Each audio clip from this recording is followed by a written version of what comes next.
స్త్రీల కార్యక్రమం. ఈనాటి కార్యక్రమంలో పల్లెసీమ మన భాగ్యసీమ శ్రీమతి షబ్నవీస్ ఇందిరారావు గారి కథానిక వింటారు. ఏమండి, మనం కూడా అక్కడే ఒక ఫ్లాట్ కొనుక్కొని వెళ్ళిపోదామండి. 100సారి అభ్యర్థిస్తున్నట్టుగా అడిగింది జానకి. అబ్బా, ఇన్నిసార్లు చెప్పాలి నీకు? దూరపు కొండలు నునుపని ఎవరో ఏదో చెప్పారని స్వర్గం లాంటి పల్లె వదిలి అక్కడ ఆ కీకారణ్యంలోకి వెళ్దామంటున్నావు. నేను ఎన్నోసార్లు చెప్పాను, నా శవం కూడా ఈ ఇంటి నుండే కాదు, ఈ పల్లె నుండి కూడా కదలడానికి వీల్లేదు అని ఇంకా విసుగ్గా కోపంగా అన్నారు పరశురాం గారు. అబ్బా, దీపం పెట్టేవేళ అలాంటి మాటలు ఎందుకండి అని మూతి ముడుచుకొని కూర్చుంది జానకి. గత 6 నెలలుగా ఇద్దరికీ రోజుకి ఒకసారైనా ఇదే వాదన. ఇలాగే ముగిసిపోతోంది. అసలు తంట ఎక్కడొచ్చింది అంటే, కిందసారి అల్లుడు తల్లి మనోడి బారసాలకి పల్లెలో జరిగినప్పుడు వచ్చి పట్నం గురించి చెప్పింది చెప్పకుండా చెప్పింది. అంతేకాదు, పల్లెలో ప్రతిదానికి వంకలు కూడా పెట్టింది. అల్లుడు పట్నంలో ఒక పెద్ద కంపెనీలో సాఫ్ట్వేర్ ఇంజనీరు. అందుకే ఒక గేటెడ్ కమ్యూనిటీలో 3 బెడ్రూమ్ ఫ్లాట్ కొన్నాడు. ఇన్నాళ్లు ఒక చిన్న ఫ్లాట్లో ఉండేవాళ్లు తల్లిదండ్రులు. ఈ మధ్య తీసుకొని వెళ్లాడు, అది బడాయి. వియ్యపురాలు బారసాలకు వచ్చిందే కాని పట్నంలో ఇల్లు బడాయి చెప్పుకోవడంతోటే సరిపోయింది. ఎంత పెద్ద గేటెడ్ కమ్యూనిటీవో అది. రోజు అందరూ ఎలా వాకింగ్కి వెళ్తారో, పెద్ద club, tennis court, swimming pool ఇలా చెప్పుకొస్తుంటే అవన్నీ ఈ ముసలి వాళ్ళకి ఎలా ఉపయోగపడతాయో అర్థం కాలేదు జానకి. తన కొడుకు గౌతమ్ది అంతా తండ్రి పోలికే. ససేమిరా పట్నం పోను, పల్లె వదిలి అంటాడు. పెద్ద చదువులు చదివాడు. అగ్రికల్చరల్ డిగ్రీ తీసుకొని అమెరికాలో ఇంకా మేలైన సేద్యం గురించి, విత్తనాల గురించి, విత్తనాల నాణ్యత గురించి పీహెచ్డీ చేసి పట్టా తీసుకొని మంచి మంచి ఉద్యోగాల ఆఫర్లు వచ్చినా వద్దని ఇక్కడికి వచ్చి అవన్నీ ఇక్కడ పాటిస్తున్నాడు. తండ్రి కొడుకులు ఇద్దరికీ ఈ పల్లె అంటే ప్రాణం. ఇలాంటి స్వర్గం ఇంకెక్కడా ఉండదు అంటారు. కొడుక్కి ఇంకా పెళ్లి కాలేదు. పల్లె అనగానే అమ్మాయిలు వెనక్కి వెళ్ళిపోతున్నారు. అందరికీ పట్నం లేదా అమెరికా కావాలి. అదొక బాధ జానక్కి. అంత చదువుకున్నాడు, ఆస్తిపరుడు, అందంగా ఉంటాడు, కానీ పిల్లాడికి మంచి సంబంధం రావట్లేదు అని తండ్రి కొడుకుల్ని ఇద్దరినీ వేధించడం మొదలుపెట్టింది. మనం కూడా పట్నం పోదామండి అని. పరశురాం గారు నిలువెత్తు మనిషి. పచ్చని పసిమితో మనిషి చూడగానే నిలబడి దండం పెట్టేలా ఉంటారు. నిజానికి పరశురాం గారికి 10 ఎకరాల మాగాణి ఆసామి అని, ఆ పల్లెలో పాతకాలం వాళ్లలో చదువుకున్నవాడు అని చాలా గౌరవం ఉంది. ఎవరూ ఆయన మాటకి ఎదురు చెప్పరు. ఇంట్లో పాడి, పంట, ఆవులు, పాలేర్లు, ఇల్లు ఎప్పుడూ కళకళ్లాడుతూ ఉంటుంది. జానక్ కూడా పెద్ద కుంకుమ బొట్టు, మెడ నిండా నగలు, కాళ్ళకి పసుపుతో కళకళ్లాడుతూ ఉంటుంది. ఊరందరికీ ఏ అవసరం వచ్చినా ఇద్దరూ పెద్ద దిక్కులా ఉంటారు. చిన్నప్పటి నుండి ఆ పల్లె ఒక గుడితో సమానం పరశురాం గారికి. ఆ పంటలు, పచ్చని పొలాలు, ఆ కాలుష్యం లేని ప్రకృతి అవన్నీ భగవంతుని స్వరూపాలే అనుకునే మనిషి ఆయన. కూతుర్ని కూడా ఇంకా ఆ పల్లెలో సంబంధం మంచిది కుదరక తప్పనిసరిగా పట్నం సంబంధం చేసుకున్నారు. అల్లుడు మంచివాడే, పట్నంలో సెటిల్ అయ్యాడు. ఒక్కడే కొడుకు, తల్లిదండ్రులకి మంచి మర్యాద ఉన్నవాడు. అన్నీ బాగున్నాయి, కానీ అల్లుడి తల్లి కొంచెం డాంబిక మనిషి.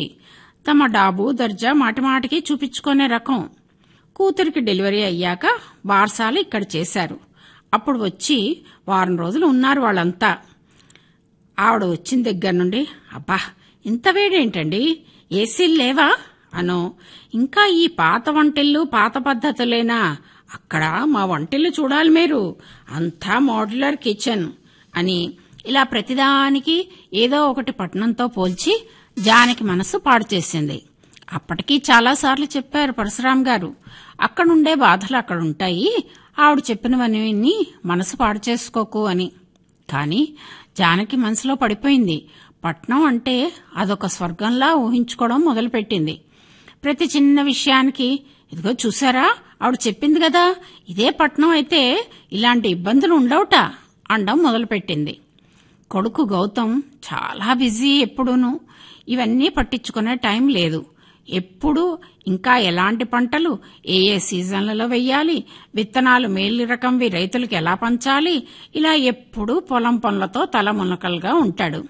మరీ ఇంత బిజీ ఏమిట్రా అంటే, అమ్మా నేను ఈ చదువు చదివిందే మన పల్లెని ఇంకా అభివృద్ధి చెయ్యాలని అని. పల్లెలే మన పట్టుకొమ్మలు అని ఒక కవి అన్నారు, వినలేదా అంటాడు. ఇక్కడ ఉంటే పిల్ల దొరకటం లేదురా, పెళ్లి పెటాకులు లేకుండా ఇలాగే ఉండిపోతావా అంటే, నన్ను నా పల్లెని ఇష్టపడే అమ్మాయి వచ్చే వరకు ఎంతకాలం అయినా వెయిట్ చేస్తానమ్మా, అంతేగాని నన్ను మాత్రం అక్కడ ఉద్యోగం చూసుకోమని చెప్పకు. నిజంగా అదే ఉద్దేశం ఉండుంటే అమెరికా నుండి వచ్చేవాణ్ణే కాను అంటాడు. ఏమన్నా అన్నా వినిపించుకోనట్టుగా నవ్వి అక్కడి నుండి వెళ్ళిపోతాడు. మొత్తానికి జానకి పట్నంలో ఉండాలనే కోరిక భగవంతుడు ఇంకోలా తీర్చాడు. కూతురి అత్తగారు కాలు జారి బాత్రూంలో పడింది. 2 నెలలు బెడ్ రెస్ట్ అన్నారు. కూతురు భార్గవి ఇంకా బాలింతరాలే. భార్గవిని మనవణ్ణి పంపండి, నేను ఇలా అమ్మతో చేసుకోవడం కష్టం అవుతోంది అని అల్లుడు అన్నాడు. కూతురు కూడా వాళ్ళు అక్కడ కష్టపడుతున్నారు, నేను వెళ్ళిపోతాను అని ఒకటే గొడవ. చూస్తూ చూస్తూ మరీ చంటి పిల్లాడు, పిల్ల ఎలా చేసుకుంటుంది అనుకుంటుంటే పరశురాం గారే అన్నారు, పోనీ జానకి నువ్వు కూడా కొన్నాళ్లు పిల్లతో వెళ్ళు, ఆవిడకి కొంత వెసులుబాటు అయ్యే వరకు అని. కూతురు పెళ్ళయ్యాక ఒక్కసారి దింపడానికి వెళ్ళింది జానకి. అప్పుడు వాళ్ళు ఒక చిన్న ఫ్లాట్లో ఉండేవాళ్లు. ఆ ఒక్కరోజే ఉండి వెనక్కి వచ్చేసింది. పట్నం వెళ్లే రోజులే తక్కువ. చాలా వరకు బంధుమిత్రులందరూ చుట్టుపక్కలే ఉండడం ఒకటి. ఎప్పుడైనా కూతురు దగ్గరికి వెళ్లి 4 రోజులు ఉందామన్నా ఇంట్లో ఏదో ఒకటి అడ్డు వచ్చేది. ఇన్నాళ్లకి పట్నం వెళ్లడానికి అవకాశం వచ్చిందని కొంత సంతోషించింది. మొత్తానికి పట్నం వెళ్ళింది కూతుర్ని చంటి పిల్లాన్ని తీసుకొని. వెళ్ళాక అక్కడ పెద్ద పెద్ద భవనాలు, ఆ రంగుల లైట్లు, తళతళలు, షాప్స్ ఇవన్నీ చూసి ఇది కదా జీవితం, ఆ పల్లెలో ఏముంది, ఎప్పుడూ పేడకంపు బురదరొచ్చు తప్ప అనుకుంది. వచ్చిన 2 రోజులు స్వర్గంలో ఉన్నట్టే ఉంది. ఆ వంటిల్లు, పెద్ద పెద్ద రూమ్లు, ఏసీలు, అబ్బా అనిపించింది. 2 రోజుల తర్వాత అసలు పట్నం కష్టాలు మొదలయ్యాయి. పని మనిషి చావు కబురు చల్లగా చెప్పినట్టు, మా అత్తమ్మకి పానం బాలేదు, ఊరికి పోతున్నా, ఇంకో 10 దినాలు రాను అని చక్కగా చెప్పింది. ఏ మాటకు ఆ మాటే చెప్పుకోవాలి. ఆ పల్లెలో ఎప్పుడూ గిన్నెలు తోముకోవాల్సిన అవసరం పడలేదు జానకి. ఎప్పుడూ ఎవరో ఒకరు చేతి కింద ఉండేవాళ్లు. చిన్న గ్లాస్ కడుగుతున్నా మీకెందుకు అమ్మగారు నేనుండగా అని చేతిలోంచి తీసుకునేవారు. అప్పటికి అమ్మాయి ఇరుగు పొరుగు ఫ్లాట్స్ వాళ్లని అడిగింది వాళ్ల పని మనిషిని పంపమని. ప్రతివాళ్లు ఏదో ఒక సాకు చెప్పేవాళ్లే. ఇదేం పట్నం, ఇంట్లో చంటి పిల్లాడు, మంచం మీద అత్తగారు, ఇదే పల్లెైతేనా అనుకుంది గబుక్కున జానకి. చంటి పిల్లాడి పనులు, గిన్నెలు తోముకోవడం, వియ్యపురాలకి మంచం మీద అన్నీ అందియ్యడం, ఒళ్ళు హూనం అయిపోతోంది జానకి. పులి మీద పుట్రలాగా ఆ కమ్యూనిటీలో ఉన్న వాటర్ సప్లై ఏదో పెద్ద రిపేర్ వచ్చింది. నీళ్లు 2 రోజులకు ఒకసారి 1 గంట విడుస్తాం అని నోటీసు పంపారు అందరికీ. అయ్యో భగవంతుడా, ఇదెక్కడ గోల్రా బాబు అనుకుంది. ప్రతి చిన్న పనికి చేయి కడుక్కోవడం అలవాటైన జానకి నీళ్లు లేకుండా వాడకుండా 1 నిమిషం ఉండలేదు. నీళ్ల గ్లాస్ ముట్టుకోగానే అమ్మా నీళ్లు జాగ్రత్త అనేది కూతురు అదేదో బంగారంలాగా. నీళ్లు జాగ్రత్తగా వాడుకోవడం అంటూ ఒకటి ఉంటుందని మొదటిసారి తెలిసింది. ధారగా కాలువలు, ఇంట్లో జలజల అమృతం లాంటి తియ్యటి కొబ్బరి నీళ్లులాగా ఉండే స్వచ్ఛమైన నీరు. పల్లెలో ఇలాంటి కష్టాలు లేవే ఆలోచనలో పడింది మొదటిసారి. ఇంకో లోటు కూరగాయలు. ఆ తాజాదనమే లేదు. తమ పల్లెలో కూరలు, వాటి తాజాదనం, ఆ తీయదనం గుర్తుకొచ్చింది. పల్లెలో ఇంట్లో పెరట్లోనూ ముందు వైపు అన్ని చోట్ల బోలెడు చెట్లు, మొక్కలు చూడ్డం అలవాటు పడ్డ జానకి ఇంట్లో ఒక్క మొక్క కూడా లేకపోవడం ఆశ్చర్యం కలిగించింది. బాల్కనీలో పెడితే నీళ్లు కిందకి వెళ్లకూడదుట. అలా అయితే ఆ మట్టి నీళ్లతో బాల్కనీ పాడైపోతుందిట. లేవగానే పెరట్లోకెళ్లి ఇన్ని వంకాయలు, ఆకుకూరలు కోసి తీసుకొని ఆ రోజు వంట చేయించే జానకి అన్నీ వింతగానే తోచాయి. వచ్చిన 15 రోజులకే పట్నం అంటే రోత మొదలైంది జానకి. ఇన్నాళ్లు ఈ పట్నం జీవితం కోసమా ఆయన్ని చంపుకు తిన్నాను అనుకుంది. అన్నీ కల్తీలే. గాలి, నీరు, మనుషులు, ప్రేమలు. పల్లెలోని ఆ పలకరింపులు, ప్రేమలు ఏవీ ఇక్కడ? కొంపలు మునిగిపోతున్నట్టు ఉరుకుల పరుగుల జీవితం. ఇంకా ఇక్కడ ఉండాలని అనిపించలేదు. కాని మంచంలో పిల్ల అత్తగారు, చంటి పిల్లాడు, అమ్మాయి ఒక్కరితే ఎలా చేసుకుంటుందో అని బెంగ. దేవుడు ఆమె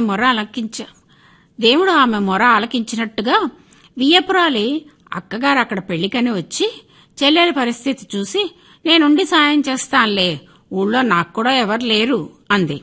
ఆవిడ చాలా పనిమంతురాలు. అమ్మాయి కూడా పిల్లాడికి నీళ్లు పోయడానికి, సాయానికి ఒక అమ్మాయిని కుదుర్చుకుంది. జానకి చెర నుండి విముక్తి దొరికినట్టే అనిపించింది. 4 రోజుల తర్వాత పల్లెలో అడుగు పెడుతుంటే ప్రాణం లేచొచ్చింది జానకి. ఆ పచ్చని నీరు, గాలి, కొబ్బరి చెట్లు, గలగలా పారే చిన్న కాలువలు. మొదటిసారి ప్రేమగా చూసింది తన ఊరిని, తన పల్లెని. ఇంటికి వెళ్లగానే పాలేర్లు, పనివాళ్లు, చుట్టుపక్కల వాళ్లు అందరూ పలకరింపులే. అమ్మగారు, వదినా, అక్క, జానకమ్మగారు వచ్చేశారా? మీరు లేకపోతే ఇల్లు చిన్నపోయింది అని ఆ ఆప్యాయతకి, ఆ పలకరింపులకి కళ్లలో నీళ్లు వచ్చాయి జానక్కి. గోశాలలోకి వెళ్లగానే గోలక్ష్మి నొప్పులు పడుతోంది. అబ్బాయి గౌతమ్, అమ్మా వచ్చేశావా? టైంకి వచ్చావు. మన తల్లి లక్ష్మి ఇప్పుడే చిన్నారి అనఘకి జన్మనిచ్చింది చూడు అని తెల్లగా నుదట మీద మచ్చతో ఉన్న చిన్న గోదుడని ఒళ్ళో పడుకోపెట్టాడు. ఆ స్పర్శ ఎంతో హాయినిచ్చింది. ఇన్నాళ్ళు ఏది కోల్పోయిందో తెలిసి వచ్చింది. లోపలికి రాగానే, మళ్ళీ ఎప్పుడు నీ పట్నం ప్రయాణం? అక్కడే ఇల్లు కొందామా అని అడిగారు నవ్వు దాచుకుంటూ పరశురాం గారు. పట్నంలో జరిగిన సంగతులన్నీ తెలుసు ఆయనకి. చిరుకోపంతో ఆయన వైపు ఒక చూపు చూసి మూతి 3 వంకర్లు తిప్పి లోపలికి వెళ్ళింది ఆయనకి కాఫీ తేవడానికి. నవ్వుకున్నారు పరశురాం గారు. పక్కన రేడియోలో పల్లెసీమ మన భాగ్యసీమరా పాట గట్టిగా వినిపిస్తోంది. మీరింతవరకు పల్లెసీమ మన భాగ్యసీమ శ్రీమతి షబ్నవీస్ ఇందిరారావు గారి కథానిక